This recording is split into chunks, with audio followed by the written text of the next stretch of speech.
MV-1 HAI 503 પર આગ વચ્ચે ભારતીય નૌકાદળે હેલિકોપ્ટરથી સલ્વેજ ઓપરેશન સફળ બનાવ્યું. MV-1 HAI 503 પર આગ વચ્ચે ભારતીય નૌકાદળે હેલિકોપ્ટરથી સલ્વેજ ઓપરેશન સફળ બનાવ્યું. MV-1 HAI 503 પર લાગેલી ભારે આગ વચ્ચે ભારતીય નૌકાદળે બચાવ અને સલ્વેજ ઓપરેશનમાં મહત્વપૂર્ણ ભૂમિકા ભજવી છે. 13 જૂને ભારતીય નૌકાદળે વાયુમાર્ગે સલ્વેજ ટીમને હેલિકોપ્ટર મારફતે જહાજ પર ઉતારી હતી. કોચી સ્થિત ઇન ગરુડા એર સ્ટેશન પરથી સલ્વેજ ટીમના સભ્યોને સી કિંગ હેલિકોપ્ટર દ્વારા જહાજ સુધી પહોંચાડવામાં આવ્યા હતા. આ દરમિયાન ભારે મોસમ અને દરિયાઈ પરિસ્થિતિઓ વચ્ચે પણ ટીમે પોતાની જવાબદારી સફળતાપૂર્વક નિભાવી.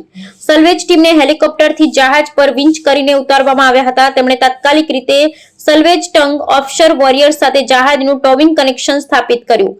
આ કામગીરી દરમિયાન જહાજ પર આગ અને ધુમાડો હોવા છતાં ટીમે ધીરજ અને કુશળતા દર્શાવી. ટોવિંગ કનેક્શન થયા બાદ સલ્વેજ ટીમને ફરીથી નૌકાદળના હેલિકોપ્ટર દ્વારા સુરક્ષિત રીતે જહાજ પરથી બહાર કાઢવામાં આવી.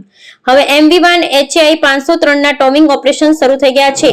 ભારતીય નૌકાદળનું જહાજ INS શારદા અને OSV MV ટ્રિટન લિબર્ટી હાલ ઓપરેશનમાં સક્રિય રીતે જોડાયેલા છે. સાથે જ ભારતીય કોસ્ટગાર્ડ અને અન્ય મેરીટાઈમ એજન્સીઓ પણ સહયોગ આપી રહ્યા છે, જેથી આગ અને અન્ય જોખમોને નિયંત્રિત કરી શકાય. આ ઓપરેશન ભારતીય નૌકાદળની ઝડપી પ્રતિસાદ ક્ષમતા, સંકલિત બચાવ કામગીરીનું ઉત્તમ ઉદાહરણ છે. સુરક્ષા સલામતી માટે વિવિધ એજન્સીઓ વચ્ચે સંકલન, ટેકનિકલ કુશળતા દર્શાવવામાં આવી છે. હાલ જહાજને સલામત સ્થળે ખસેડવાની પ્રક્રિયા ચાલી રહી છે અને આગને સંપૂર્ણપણે કાબૂમાં લેવા માટે સતત પ્રયાસો ચાલી રહ્યા છે.